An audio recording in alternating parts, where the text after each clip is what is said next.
Hey guys, we had a pretty good episode of The Real Housewives of Beverly Hills this week, so let's get into it. This is The Real Housewives of Beverly Hills season 14, episode 15. They're doing this editing format this season. I'm sure it's been around previous seasons, but I feel like this year I'm really noticing it, where it's basically like they divide the women into two teams, and one housewife will go to another housewife's house, and then the housewife who the original housewife is feuding with will go to somebody else's house, and then they intercut the scenes of them talking about the fights that they've been having. Do you know what I'm talking about? I'm sure they've done this in previous years, but this year I'm really noticing it. It's basically how they start every single episode. So this week we have Dorit visiting Erica and Garcelle visiting Sutton, and they're both talking about the ongoing issues that they're having with like Dorit making fun of Sutton's alcoholism and Sutton just like coming after Dorit again and again. Bose is at Dorit's house and she gives them such a cute invitation tote bag for their trip to St. Lucia that she's hosting.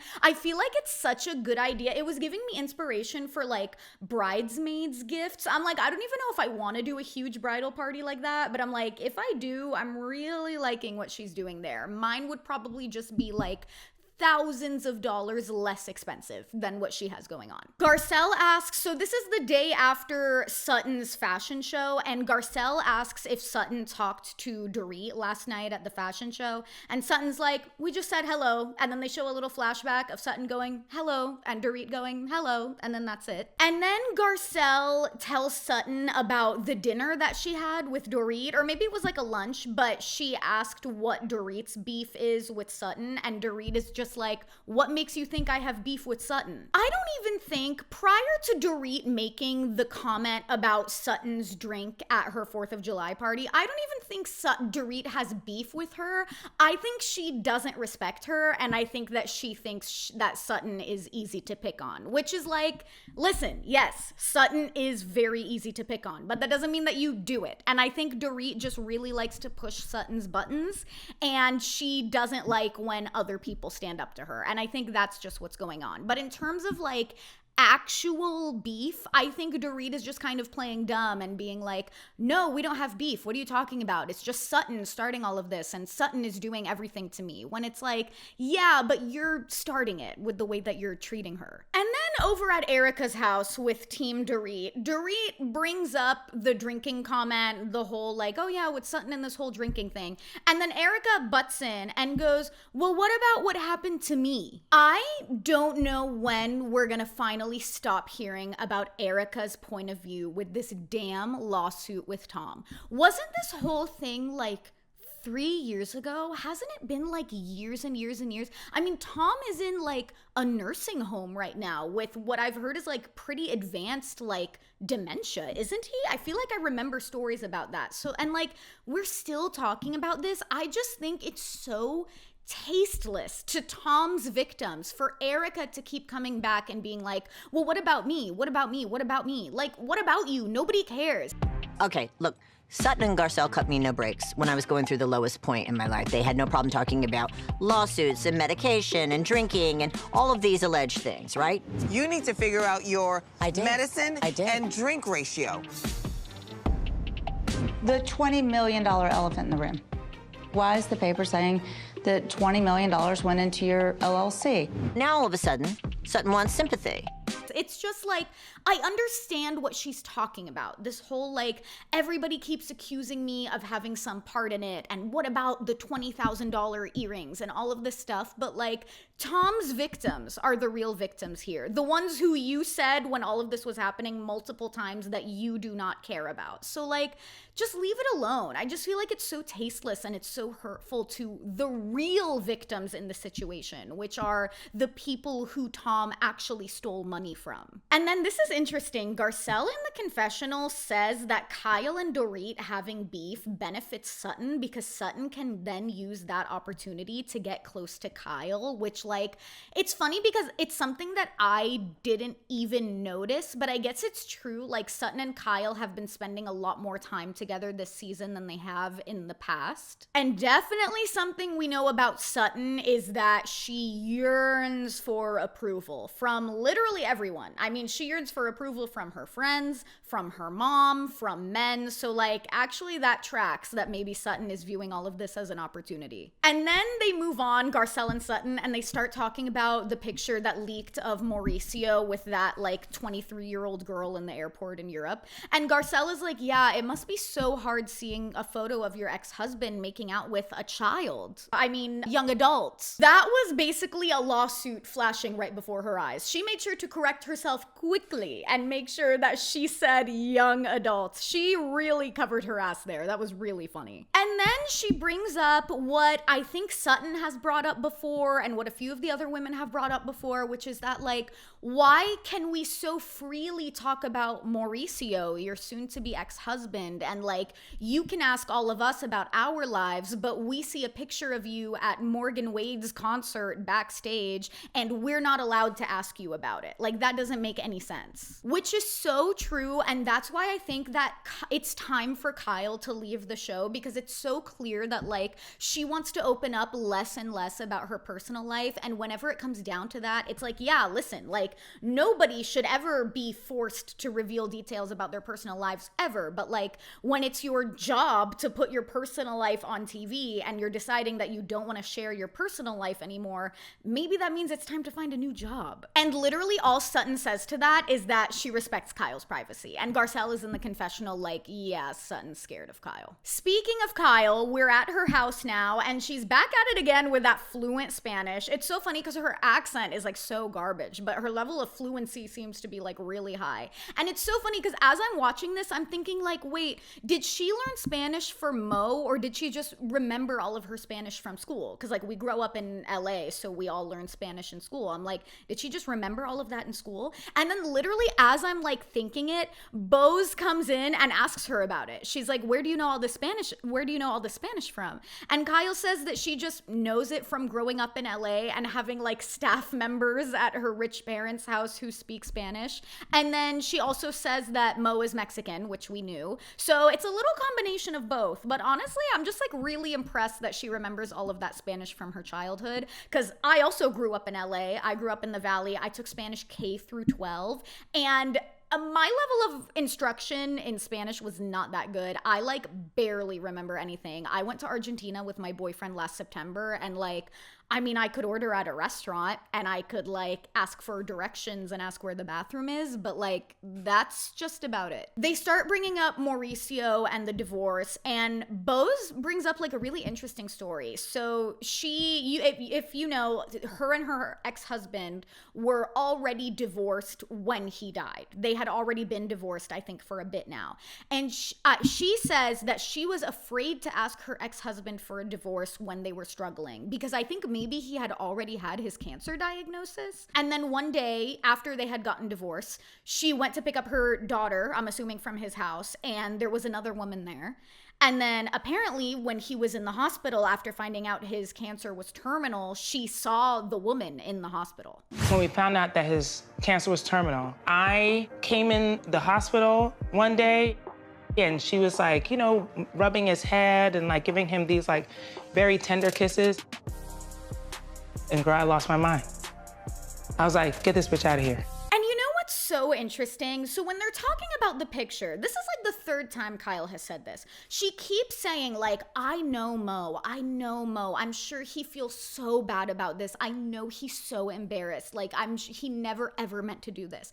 But I'm like, you haven't talked to him about this yet. What if he doesn't feel bad? Like, you haven't. It's so funny the way she keeps saying like, no, I know him. I know how embarrassed he is by this. But it's like, do you know him anymore? I mean, they always say like, you know the man you marry, you don't know the man you divorced. And you keep saying like, I know he's embarrassed. But like, it's been a few days since this picture has come out and you haven't even talked to him. You don't know how he feels about this at all. So I just thought it was really interesting that she keeps saying that. Dorit has dinner with PK. I cannot wait to stop seeing this man on my screen. It's also interesting. It seems like they meet at Drake's every single time they meet up. Have you noticed this? The last like 3 times they've had dinner together, it's always been in that red booth. I just thought that was really funny. A lot of times people in Beverly Hills, like people who live there, they don't leave. Like to their credit, like yes, of course they live in their like rich people bubble and they don't want to leave, but also the traffic in that area is like insane. So on the one hand, I'm like, it's super lame if you never leave Beverly Hills ever, but also I'm like, yeah, dinner time on a weeknight, honestly, if they wanted to go anywhere else, it probably would take them like 45 minutes. So I do get it to a certain level. Dorit says she thought that it was going to be an amicable separation, but she says that it's been really tough, and she says that the last few months something has really shifted in PK. He's like, no, she doesn't recognize him anymore.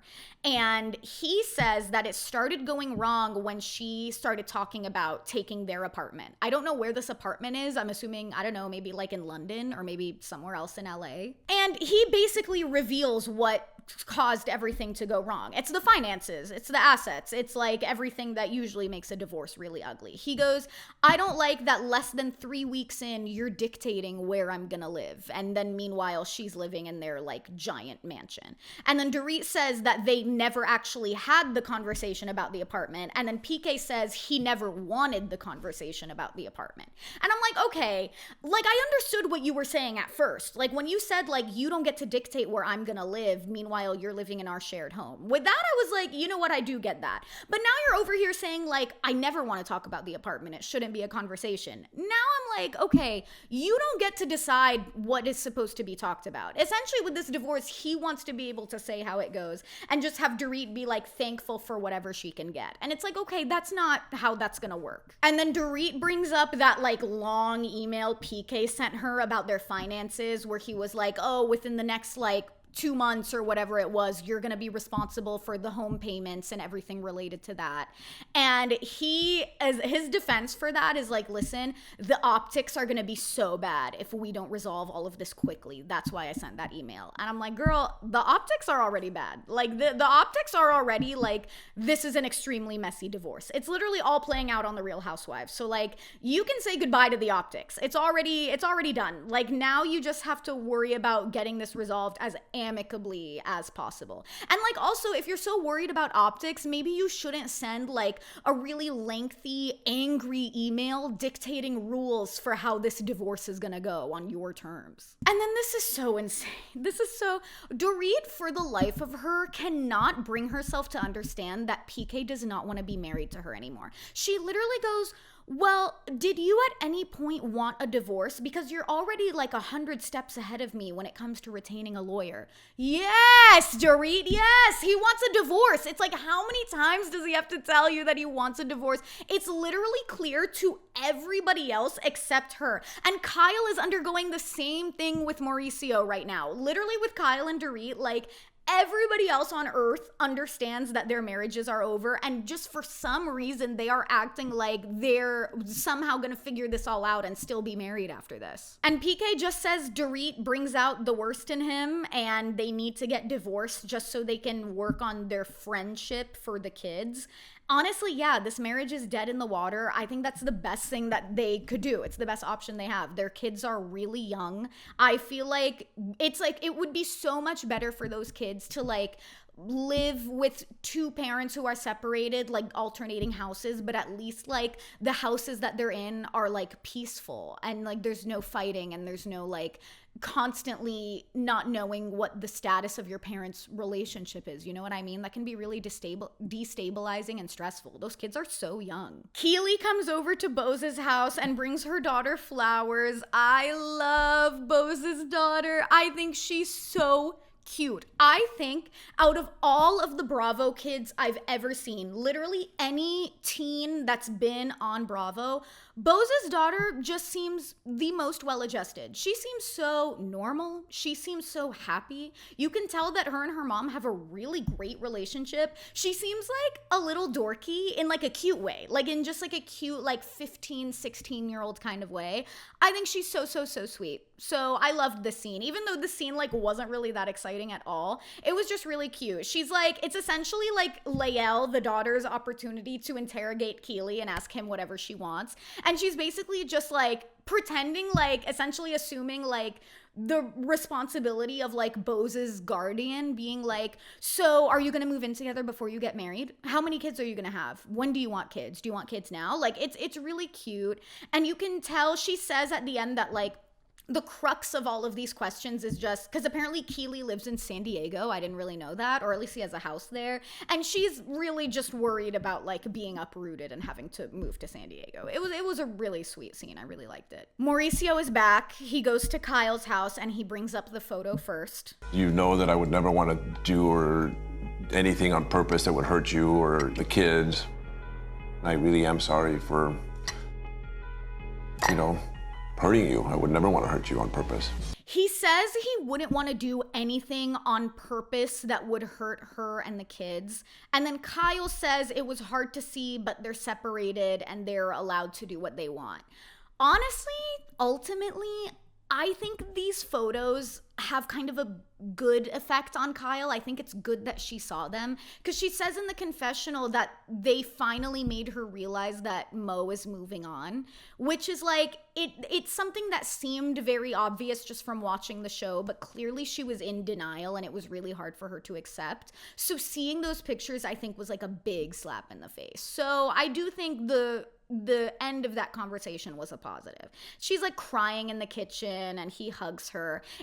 I don't want to say that he's like not affected by this divorce at all. I'm sure he is, but like if you're just seeing his demeanor, like it is sort of clear that he's already moved on like well before she has. I mean, I know that like men, especially like men Mauricio's age, really don't want to show their feelings in public like that, especially on camera, but like he just doesn't seem to be in as much pain as Kyle is in right now. And now the cast trip is starting. I'm so excited. Everybody's headed to St. Lucia. Bose says that St. Lucia is the only country in the world named after a woman. And I thought that was really interesting. And I fact checked it and it is true. It's the only country in the world named after like a real human woman. I looked, there's another country. I don't remember which one. I think it's a country in Europe that's named after some mystical, a goddess. There's like another country named after a goddess, but St. Lucia is named after like a real human woman, it's cool. And then they're walking through the airport